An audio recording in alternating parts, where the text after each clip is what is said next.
In the middle of the Colorado desert, surrounded by barbed wire motion sensors and towers that never sleep, stands a fortress designed not to hold men, but to erase them. Its name is ADX Florence, the Alcatraz of the Rockies. For most prisons, punishment ends at the cell door. Here it begins there. Every sound inside is calculated. Every step is tracked. Every whisper dies before it reaches the wall. Because inside these concrete boxes, there is no air freedom. Only the hum of fluorescent lights, the sting of silence, and the weight of years slipping away unseen. They call it the clean version of hell. And for the men who end up here, terrorists, gang leaders, assassins, traitors, even hell feels merciful. Imagine a cell barely larger than your bathroom. You spend 23 hours a day locked inside it. The window, 4 inches wide, shows nothing but the endless sky. There's no human contact, no sound but your own heartbeat. You eat through a slot. You speak to no one. You shower alone. Every week feels like a year. Every year feels like eternity. This isn't punishment. It's psychological disintegration, engineered by design. When the government built ADX Florence in 1994, they didn't just want to isolate the most dangerous men in America. They wanted to control the idea of danger itself. This was the place where they could send those too powerful, too violent, or too unpredictable for anywhere else. Here, even the most feared men, the mob bosses, the terrorists, the cartel lords, learn one truth. No one wins against the walls. Former inmates say that after a few months, the silence starts to talk back. After a year, you begin to forget what human faces look like. And after 5, you start to wonder if you still exist at all. Guards call it administrative control. Psychologists call it sensory death. But inmates, the few who've spoken, call it something else. The place where time stops. Narrator, lower tone. Over the next 24 minutes, we'll step inside this machine, cell by cell, rule by rule, to understand how ADX Florence became the most feared prison on American soil. We'll hear the stories of men who walked in strong and left as shadows. We'll explore the architecture built for isolation, the psychological warfare of silence, and the few moments where the system almost broke, riots, hunger strikes, and whispers of escape. Because here, the walls don't just keep men in, they keep the world out. Before we dive deeper into the walls of America's toughest prison, take a moment to like this video, subscribe, and turn on the notification bell. It helps us bring you more stories from the darkest corners of the justice system. Places where silence screams louder than violence, and where freedom is nothing but a memory. Now, let's step inside ADX Florence, the prison that breaks men, the birth of the Supermax. The story of ADX Florence didn't begin with a prison. It began with fear that America's correctional system was losing control. By the late 1980s, federal prisons were on the edge of chaos. Violence was constant. Gangs ruled the yards. And inside the walls of places like Marion, Illinois, the last super-secure prison of its time, the system was bleeding. On October 22, 1983, 2 correctional officers, Merle Klutz and Robert Hoffman, were murdered within hours of each other by inmates affiliated with the Aryan Brotherhood. The attacks weren't random. They were coordinated. And in that moment, the Bureau of Prisons realized something chilling. Some men couldn't be controlled by ordinary confinement. The response was swift. Marion was locked down indefinitely, the first of its kind. Every inmate confined to his cell for 23 hours a day. The idea was simple. Isolation equals control. But over the next decade, psychologists, human rights groups, and even some prison staff started to question whether control had gone too far. Then came 1989, a year that would reshape America's approach to incarceration. The Bureau of Prisons quietly began drafting plans for a new kind of facility. Not just a place of punishment, but a scientifically engineered environment where surveillance, architecture, and psychology would merge to neutralize violence before it began. The project was given an unofficial code name, the Control Unit. Its location, a remote patch of land near Florence, Colorado, surrounded by mountains and sand. To outsiders, it looked like isolation. To planners, it looked like perfection. Every inch of the design was deliberate. Cells made of poured concrete, even the desks and beds. Tiny slits for windows angled toward the sky, so prisoners could see light, but never the horizon. Corridors that curved to prevent line of sight, preventing any coordination. Even the air vents were positioned so inmates couldn't communicate between cells. This wasn't just architecture, it was behavioral engineering. ADX Florence was meant to solve a problem the Bureau couldn't ignore. How do you contain men who refuse to be contained? The blueprint attracted attention from the highest levels. Federal officials approved the plan in 1990. By 1994, construction was complete. A $60 million compound carved out of the desert, surrounded by 12-foot-high razor wire motion sensors and 1,400 steel doors. Its capacity, for 190 inmates. Its mission, absolute control. The Bureau didn't call it hell. They called it ADX Florence, Administrative Maximum Facility. But to the men who would live and die there, it would be remembered by another name, the clean version of hell. Within months of opening, the first transfers began. Terrorists, mob bosses, cartel lords, and violent escape artists from across the country, each one chosen carefully. Each one told the same thing. This is where your story ends. But as we'll soon see, some stories refuse to end quietly. The arrival of the first prisoners. On a cold morning in 1994, the silence of the Colorado desert was broken by the growl of engines. A line of black buses and armored vehicles snaked down the Tulane Road, leading to a freshly finished fortress. Their cargo, America's most dangerous men. Among them were inmates who had stabbed officers, orchestrated murders, or attempted escapes from maximum security prisons across the country. Each man shackled hand to waist to ankle, watched by guards armed with assault rifles. Helicopters hovered overhead. Snipers lined the towers. It wasn't a transfer, it was a ritual of domination. Before stepping foot inside, every inmate was stripped, searched, scanned, and cataloged. They weren't being moved into a prison. They were being inducted into a system. The guards didn't shout orders. They whispered them. Every movement was procedural. Every glance monitored. A former warden would later describe it bluntly. At ADX, we don't have riots. We don't have fights. We have silence. That's the point. The first group was housed in the general population, a name that sounded almost normal. But nothing about ADX was normal. Cells measured 7 by 12 feet. Solid concrete walls, a concrete bunk, a steel toilet sink combo bolted to the wall. No bars. No open view. Only a narrow, slit-like window pointed toward an empty sky. Their meals were pushed through a slot in the door. Breakfast at 6:30, lunch at 11 o'clock, dinner at 4:30. Every tray was stainless steel, every utensil plastic. Inmates ate alone in silence. Their voices went nowhere. Their thoughts echoed back at them. Each morning, they were allowed 1 hour of recreation in a concrete pen they called the Dog Run. It was barely larger than a single-car garage, with 20-foot-high walls and a metal grate instead of a ceiling. That hour was their only glimpse of the sky. Some men looked up and cried. Others stared at the sun like it was an alien thing, too bright, too free. One of the first inmates to arrive was Thomas Silverstein, a name that had haunted the Bureau for over a decade. Convicted of murdering a guard at Marion, Silverstein had spent years in complete isolation, the prototype for the ADX model. Now, he was brought here as both a symbol and a warning. Even legends of violence could vanish behind these walls. Silverstein later wrote from his cell, "I haven't had a real conversation in years. The silence isn't peaceful, it's crushing." He called ADX a clean version of hell. And for the rest of the inmates arriving that week, that phrase would become gospel. The system worked like clockwork. Doors were controlled remotely. Cameras covered every inch. And guards never had to come face-to-face with inmates. Even psychologists spoke through thick glass.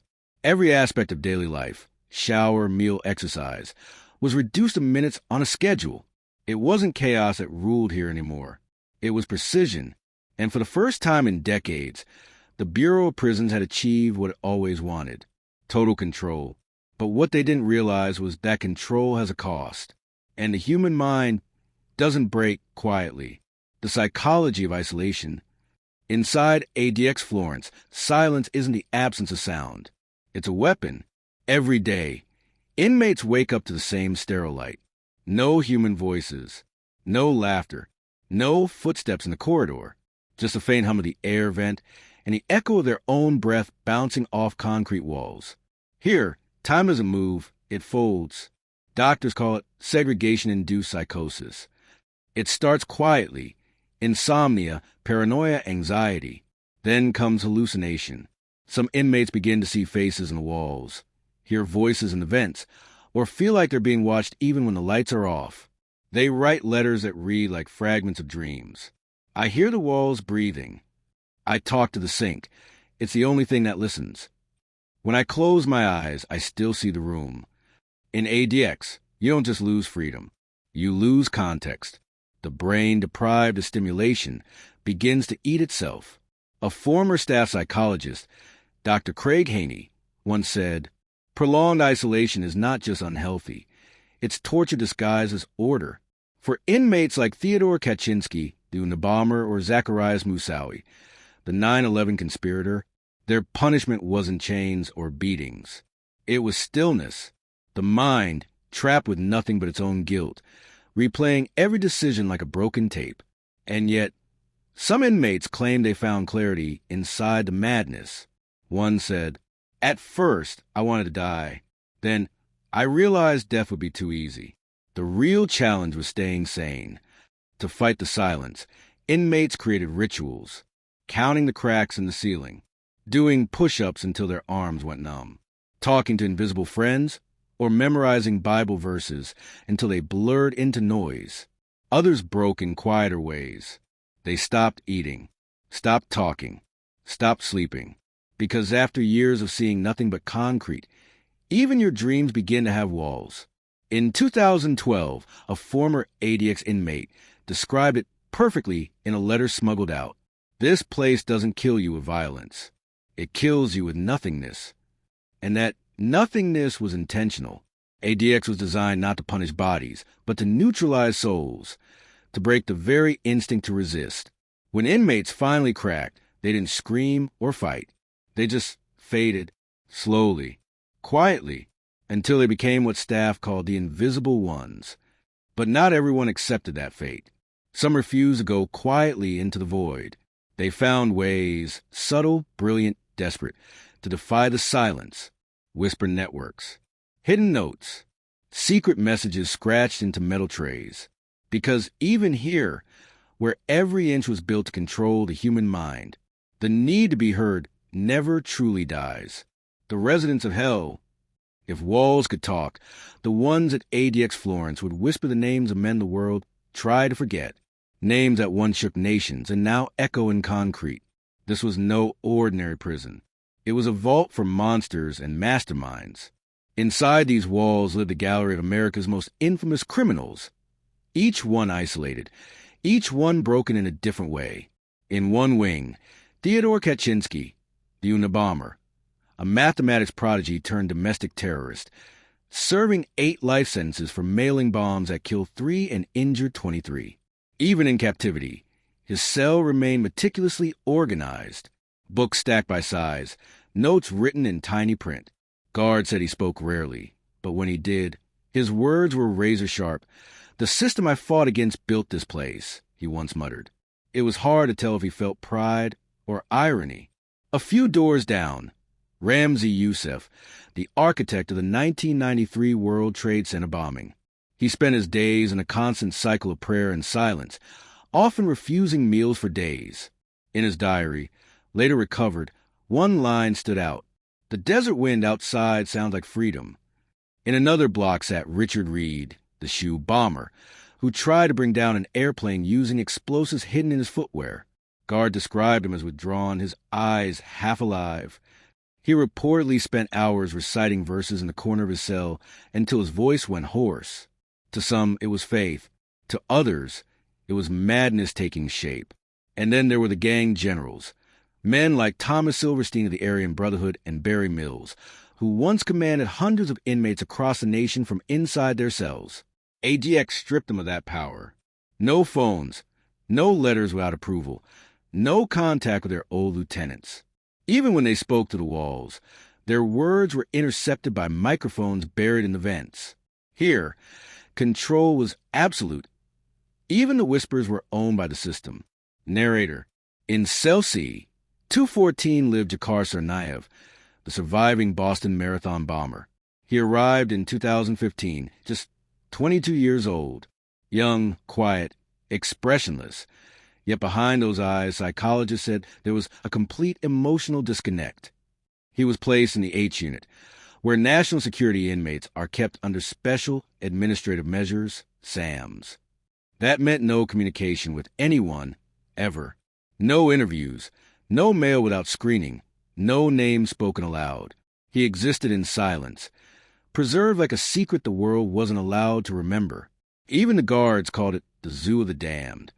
But the truth was far darker. Animals can see each other through cages. Here, no one could see anything but walls. A former correctional officer later confessed in an interview. You can feel it, the energy of that place. It's like walking through bottled rage. You start to hear things that aren't there. There were men who'd never see the sky again, men whose crimes rewrote history, and men who simply couldn't function in the outside world. ADX didn't care which category you fell into. Once you were here, you were gone. But inside these silent corridors, an unspoken truth began to take shape. Even in the most secure prison in the world, cracks would eventually appear, not on the walls, but in the men who built them. The guards' burden. People imagine that ADX Florence breaks only the inmates. But the truth is, the walls don't choose who they crush. They take everyone. Behind every steel door, beyond every camera feed, are the men and women whose job is to keep this machine running. The correctional officers. They walk the same cold corridors, hear the same echoes, breathe the same recycled air. Only difference is, they get to go home at night. Or at least they used to. For guards assigned to ADX, the first thing they learn isn't about inmates. It's about routine. Every movement is protocol. Every interaction timed to the second. They're told, never turn your back, never raise your voice, never let emotion in. Emotion here is weakness, because when your workplace is filled with men who'd kill you given a sliver of chance, empathy can be fatal. A former ADX officer once said, you don't talk to the inmates, not even say good morning. You don't make eye contact. You walk, you check, you move on. That's the rhythm. You stop feeling like a human being. You start feeling like a sensor. But the silence that dominates these walls doesn't stop at the gates. It follows them home. Some officers described hearing the buzz of the prison lights even in their sleep. Others said they wake up at night, expecting to hear the sound of metal doors closing. Phantom echoes from the job. Divorce rates spiked. Alcoholism rose. And mental health reports quietly multiplied among staff. They weren't allowed to talk about it publicly, not even with their families. What happens inside ADX stays inside ADX. The guards had their own rituals, too. Some walked the entire compound without ever looking up. Some wore earplugs during night shifts to keep the silence from gnawing at their nerves. One officer, later interviewed anonymously, said, after a while, you start to forget what laughter sounds like. It's not the screams that haunt you, it's the quiet. Even those who lasted years eventually reached their breaking point, because in a place designed to erase human contact, the line between observer and prisoner blurs fast. When you work in hell long enough, the heat doesn't stay at work. And yet, most of them stayed. Not out of pride, not out of loyalty, but because in a strange way, ADX becomes a world of its own. Once you learn its rhythm, the outside world feels alien, too open, too bright, too alive. As one veteran guard put it, when you spend every day controlling danger, you forget how to live without it. But while officers fought their invisible wars of silence, something else began brewing behind those walls. A tension no protocol could suppress. Inmates who'd been silent for years started pushing back. And one event, small at first, would shatter the illusion of total control. The day the walls talked. It started as nothing, just a rhythm, a tap on concrete. No one outside the cells noticed it at first. But inside, every man heard it. For years, ADX Florence had been silent by design. No voices, No shouting. No sound except the automated slam of steel doors. But that morning in 2004, something shifted. For the first time in a decade, the walls began to talk. At first, it was just one inmate, a whisper through the vents, a coded tap between cells. Then another joined, and another. Within hours, the entire D unit was pulsing with an unspoken language, a rebellion made of rhythm. The guards didn't understand it. There were no alarms, no fights, no weapons. Just the sound of men reminding each other they still existed. That day became legend among the inmates. The day when isolation cracked, not through violence, but connection. Prison logs that day showed nothing unusual. No riots, no incidents. But officers remember the atmosphere. They said it felt like the air was charged. One described it as standing inside a thunderstorm before lightning hits. Even at ADX, the most controlled environment on Earth, the human spirit found a loophole. But not every act of defiance was silent. Over the years, inmates began to push boundaries in more dangerous ways. In 2007, a group of prisoners staged a coordinated hunger strike. Their demand was simple: more than 2 showers a week and 1 phone call per month. Most refused food for days. Others smeared messages across their cell walls in soap and toothpaste. The Bureau of Prisons responded swiftly, cutting privileges, monitoring vitals, and isolating strike leaders even further. But the message had been sent. Even inside this machine, men could still say no. Some defiance came at a higher price. One inmate, a mentally ill man named Jose Martin Vega, began shouting at night, screaming that voices were coming through the vents.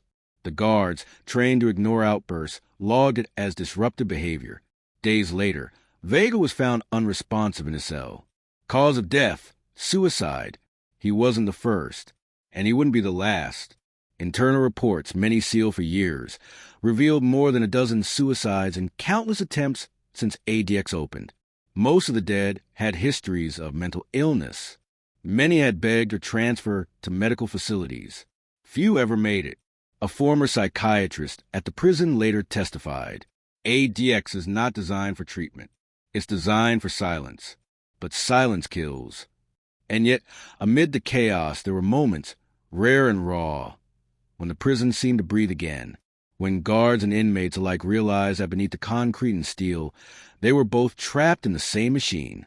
A guard once said, "You start to wonder who the real prisoners are, them or us."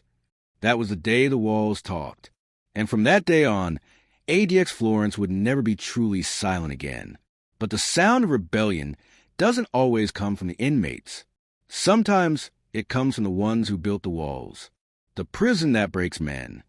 ADX Florence was never built to rehabilitate. It was built to erase.